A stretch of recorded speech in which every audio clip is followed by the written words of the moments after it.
I'm Charlie Topol. Welcome to the Athenian Update.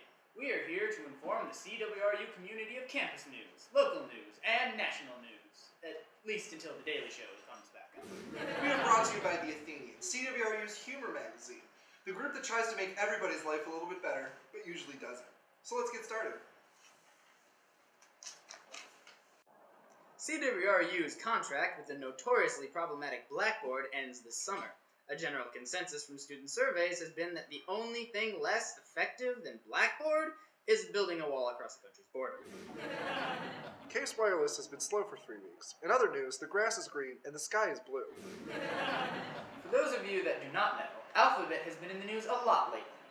A new holding company including Google, Calico, and a whole host of other big names, the company serves as the new umbrella for Google's less internet-y ventures, like self-driving cars that also check your heart rate and connect to your LinkedIn profile. Naturally, people have assumed this move is the beginning of a sinister corporate overtake. Yes, well, Alphabet has clearly had its hand in more than just technology. It was recently discovered that not only was Alphabet responsible for the moon landing, but they were also responsible for the invention of fire, the wheel, and sliced bread. Even worse, Alphabet has purchased the entire frozen yogurt industry, upsetting pseudo-hipsters everywhere. Speaking of pseudo-hipsters, the number of spot nights has decreased from once a week to once a month. UPB decreased the number of spot night events, claiming this action will bring better headliners and save more money. UPB has announced that they've used all this saved money to finally afford both a McDouble and a McChicken. Yes, let's talk about all the other great things that UPB has done. Last week during Twig Tuesday, they gave away not only food, but these cool clipboards that are useful for everything except holding a full sheet of paper. Look, how's this? What is this? What is this? Wait, I think I got it. Oh, I got it. Okay, we got it to work. We got it. Okay. Thanks, UPB.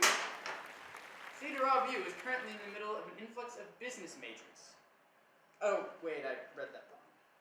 CWRU is in the middle of an exam week. Yes, CWRU is currently in the middle of exams, and students everywhere are looking for their much-needed caffeine. Starbucks' infamous pumpkin spice latte has made its return to Starbucks, and concurrently, the number of Starbucks customers named Ashley has increased by over 200%. Australia recently got rid of their Prime Minister, Tony Abbott, who was known for his abrasive persona and racist comments. Elsewhere, Donald Trump is rising in the polls. Human whoopee cushion Donald Trump and the other Republican candidates were truly sensational during the most recent GOP debate. For this story, we go to our political correspondent, Julia Bianco. Julia? Hi everyone. For those of you that missed the debate, here's a summary. Everyone disagreed about everything, except for the clear fact the vaccines definitely caused autism. Carly Fiorina jumped in the polls following her performance, and with Donald Trump's recent apprentice departure, some are suggesting that the former Hewlett-Packard CEO take up Trump's mantle on the show. After all, the catchphrase, "You're fired," is one she has excellently and efficiently delivered in the past.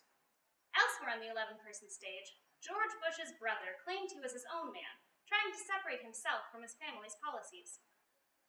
Wait, who? George H.W. Bush. Oh, got it. The agenda of many Republican candidates involves repealing Obamacare as soon as they are in office. Luckily, to the relief of the American people, Republicans have promised this saved money will go towards either expanding the military or funding government-employed officials to do their jobs. Thanks, Julia! During the debate, Scott Walker attempted a revolutionary debate tactic of simply standing in dignified silence without answering any questions.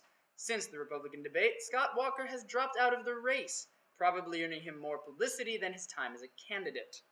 We here at the Athenian Update will keep you informed of the hairy details of this campaign season. No hair jokes. We're better than that.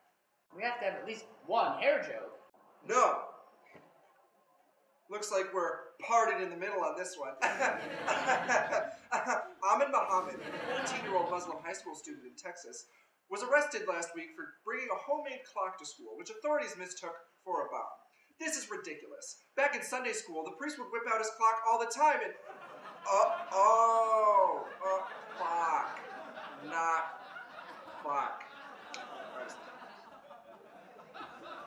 CWRU has been making more and more of an effort to go green. We now go to our climate preparedness correspondent, Priya Srivastava. Priya?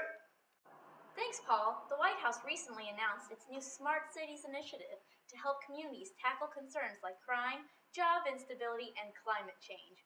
Case Western Reserve University is jumping on the bandwagon because clearly the White House has its shit together. It plans to collaborate with a team to target these issues and work to educate the community about solving these problems. So, what do we say to the people who don't believe that this is the right course of action?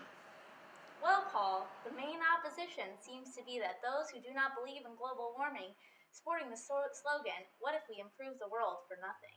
When asked about preserving the environment, climate change deniers responded, "But you said preservatives cause cancer."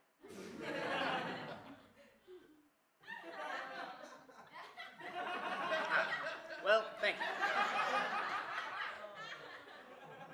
The Pope even addressed Congress this week, urging them to acknowledge climate change.